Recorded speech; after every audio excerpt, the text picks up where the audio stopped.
Well, welcome to Dhaka in Bangladesh. We're going to do a whirlwind tour today of some of the highlights, just to show you what it's like after a bit of breakfast.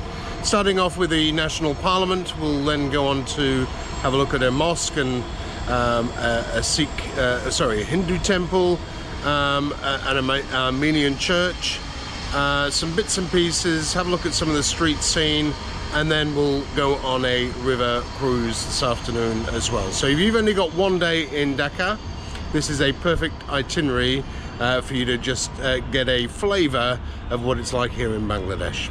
Come with me.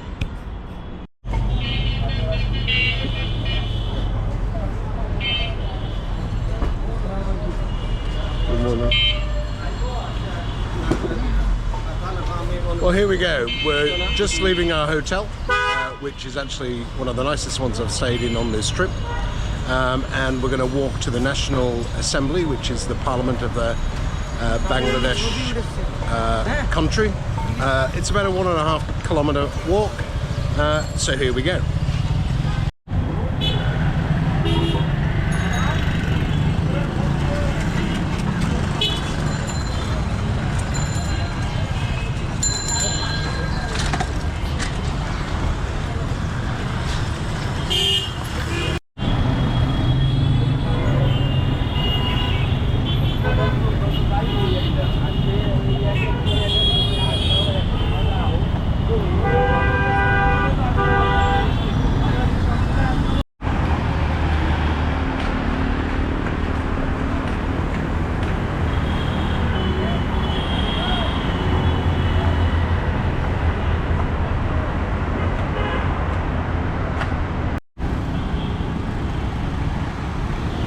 These, I suppose, were swanky apartments, but they look as though they've all been vandalised and beaten up, no doubt from riots and what have you. But here is the Bangladeshi National Assembly, their Houses of Parliament. It's a unicameral system, so they have a president and one chamber. Unlike the UK, we have two chambers. We call it a bicameral. This is a unicameral system, and they have a president and a prime minister. And this building here was built in 1982 by an American architect called Louis Kahn. It's well over 8 million square feet and one of the biggest legislative assemblies in the whole world.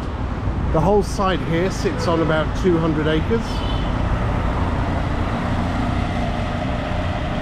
and there are 4 complexes. They have a presidential part where the MPs can meet and other dignitaries and charities and all those types of things, a bit like our Portcullis House in London. They have obviously the administration side as well, but it is actually quite a magnificent looking building. It was finished in 1982.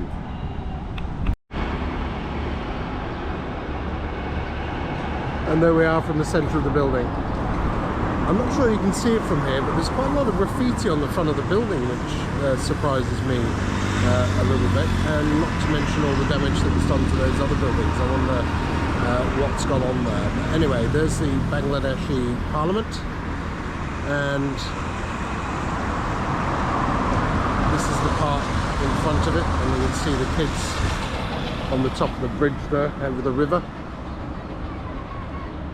Anyway, we're going to head off now to the Dhaka National Temple, and we're going to get in that auto rickshaw because it's a bit too hot and a bit too far.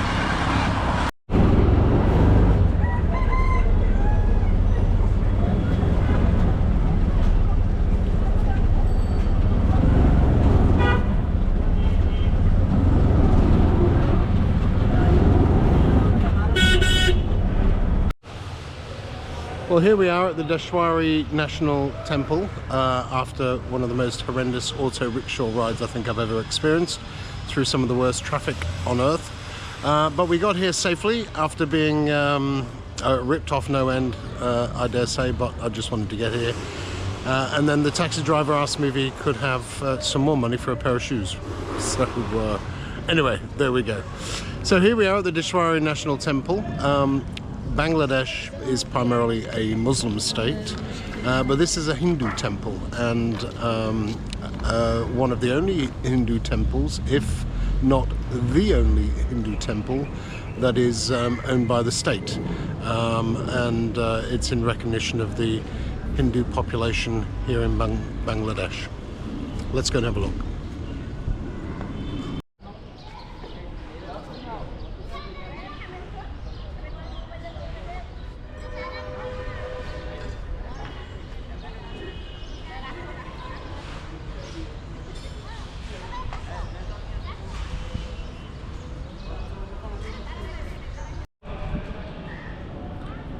We'll see quite a lot of what we call swastikas here in the Hindu temple. That's because the sign is a symbol of peace in the Hindu religion. Interestingly enough, a funny little story. Somebody once contacted me as an MP, saying that they'd found a swastika painted on a stone, and the far right were overtaking the Calder Valley. I don't think she quite believed me when I said it was a Hindu sign of peace, but hey ho, there we go.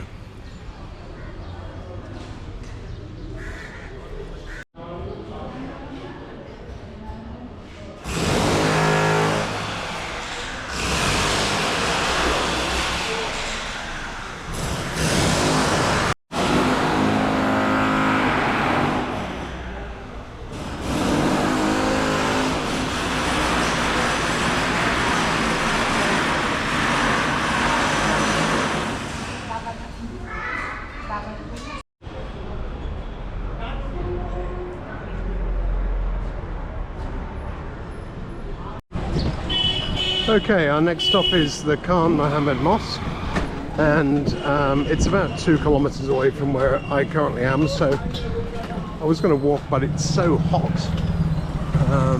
So when in Rome, I thought I'd get a pedal-powered rickshaw to take me. Here we go.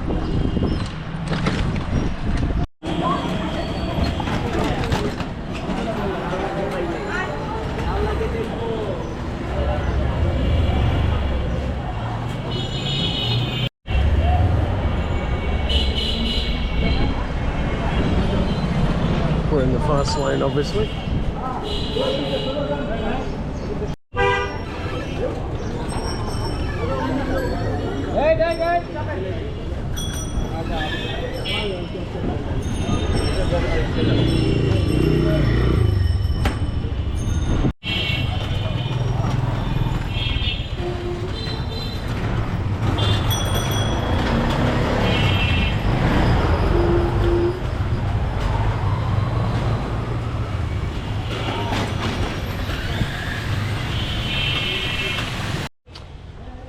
So here we are at the Khan Muhammad Murder Mosque.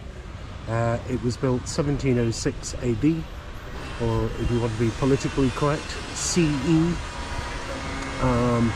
And there are lots and lots of mosques around here in Bangladesh, but this is the oldest one. Unfortunately, you can't go in, but as you can see, the prayer section up there on the top is all open when they have call to prayers a little bit later.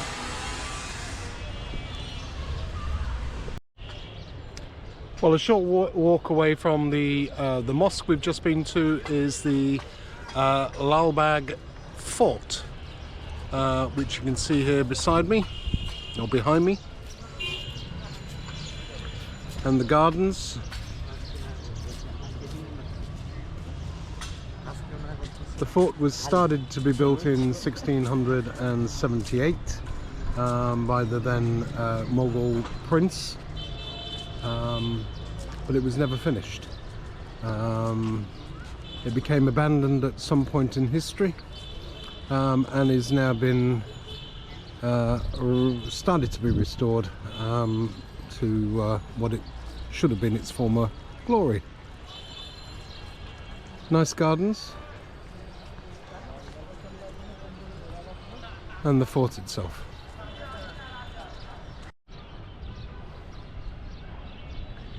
So here's the fort.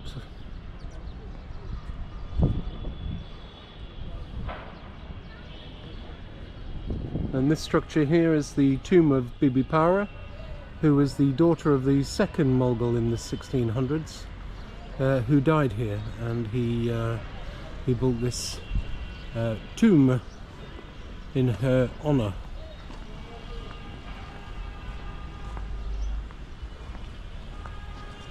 And there are other tombs and there we go. That's her tomb there, the grave of Shamshad Banu, said to be the youngest daughter of Sesta Khan, from the 1600s, and she died here, and this tomb is dedicated to her.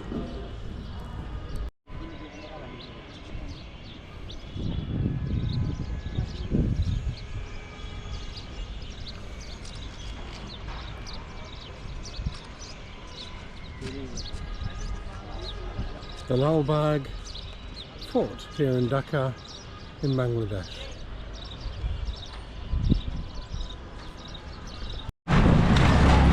Okay, we're going for a little auto rickshaw drive to Tara Mosque, which is also called the Star Mosque.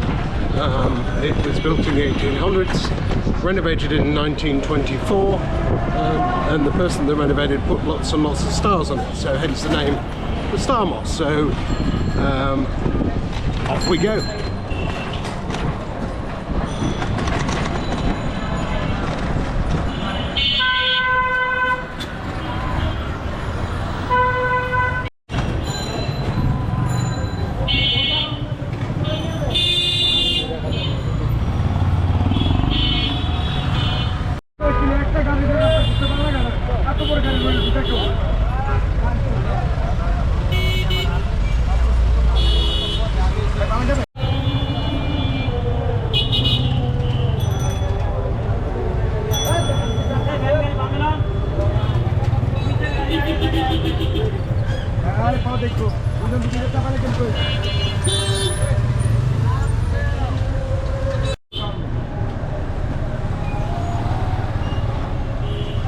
Furniture deliveries.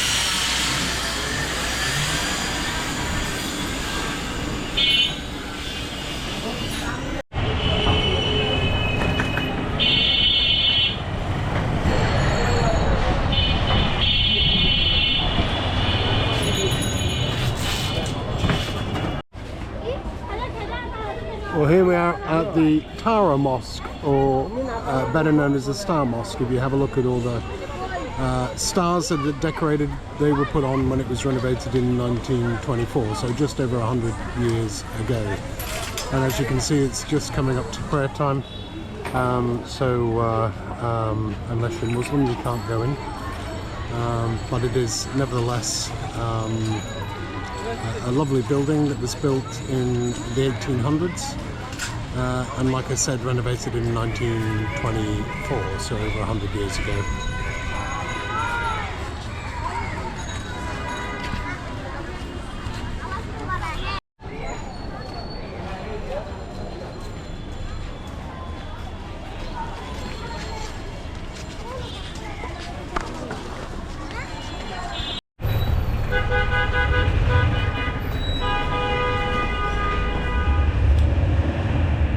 Well, just to cover all my bases off today, I thought I'd visit a Christian church, the Armenian church here in Dhaka.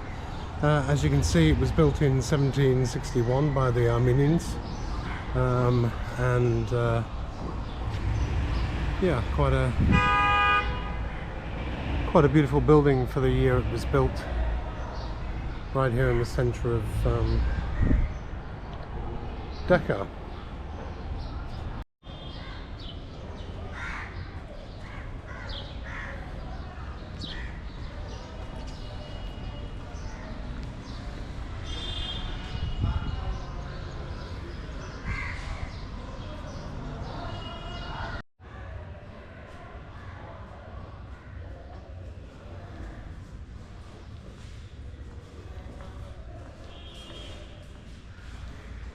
$1781, it says up there.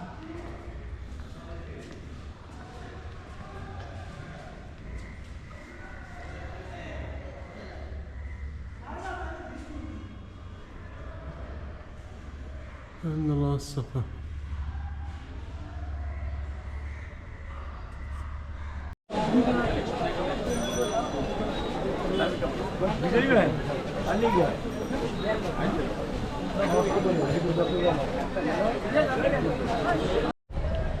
Okay, a short walk from the Armenian church that we've just been to. Say a short walk, between half and a kilometre walk away, depending on whether you get lost or not, like I just did. We get to the Pink Palace, which, as you can see behind me, is a magnificent building. It was built in the during the Mughal Empire, and has been damaged, destroyed, tornadoes. The French bought it at one point and put the what was a trading house at the side of it, and then when they sold it, the person that bought it actually turned that into his residence. So basically affluent people have lived here over the decades and centuries, which is pretty remarkable, really. It now belongs to the Bangladesh Museum Corporation, who look after it and run it on this 5-acre site here.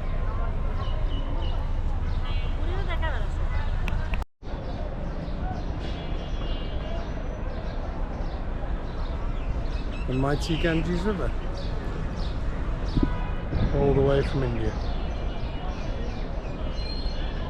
or the Himalayas even.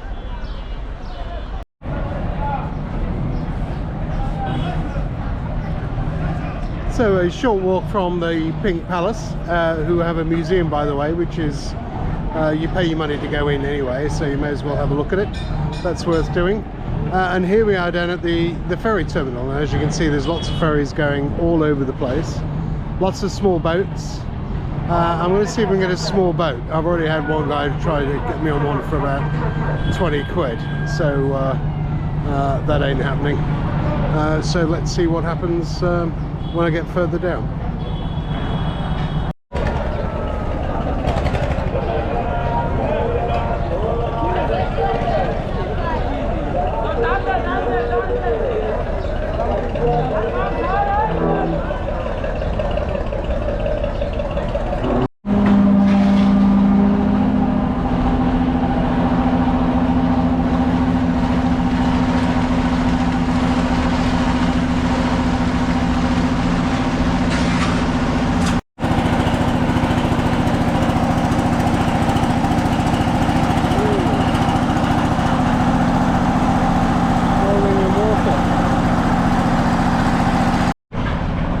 So here we are back on the Ganges.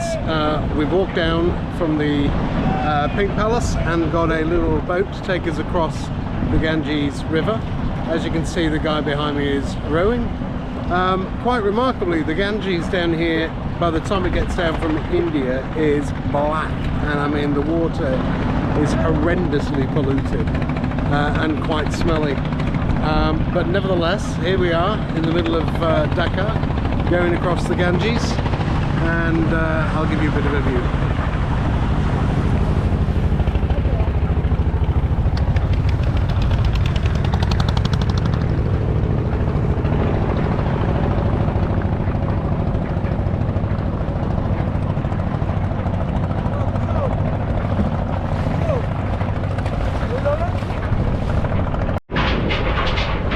All along the Ganges from Dhaka, are ship wrecking yards like this one. This is only one of the small ones. The big ones are down in a place called Chittagong, which I don't have time to go down to. That's about 250 k's away from here. But this gives you a small example of what they do. And as you can see, there's dozens and dozens of men just breaking up these ships. They're just hammering away, no health and safety, just breaking things up. And with the parts, what they then do is build other ships and sell on bits that they can't use. But there's about 150 of these all the way down the Ganges.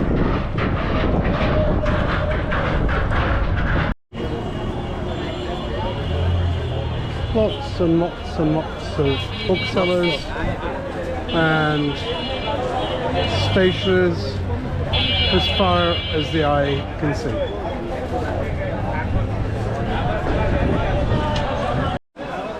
Okay, the last place to visit today, to make a whole day, is called the Shankahari Bazaar Road, which to the locals is known as Hindu Road. And here you can find jewelers and shops and just general mayhem like you see in the rest of the capital. But I'll finish off by giving you a bit of a flavour.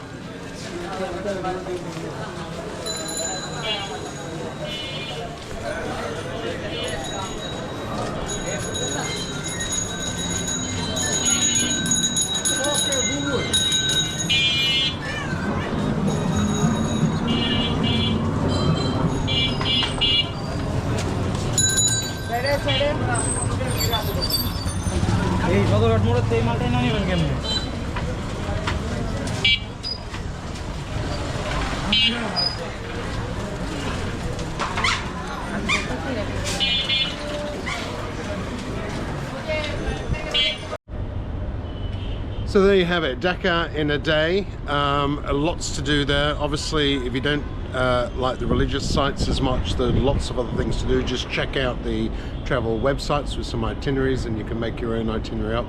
The whole day cost me about 30 quid. That included lunch, order rickshaws, costs to go into the museums. Just on the museums, what I would say to you, don't be surprised if you get charged 4, maybe 5 times more than the locals because you're a foreigner. It's still only about 3 quid, so well worth doing. And the other thing is, I've not seen that many foreigners. In fact, I don't think I've seen any other foreigners, white foreigners at least,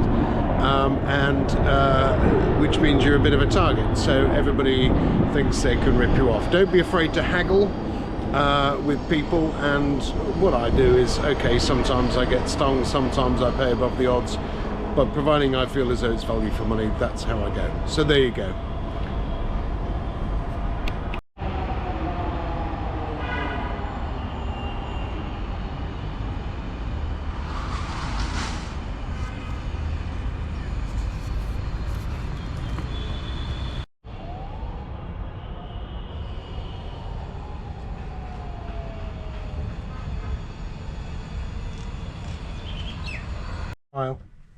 আসতে বলছি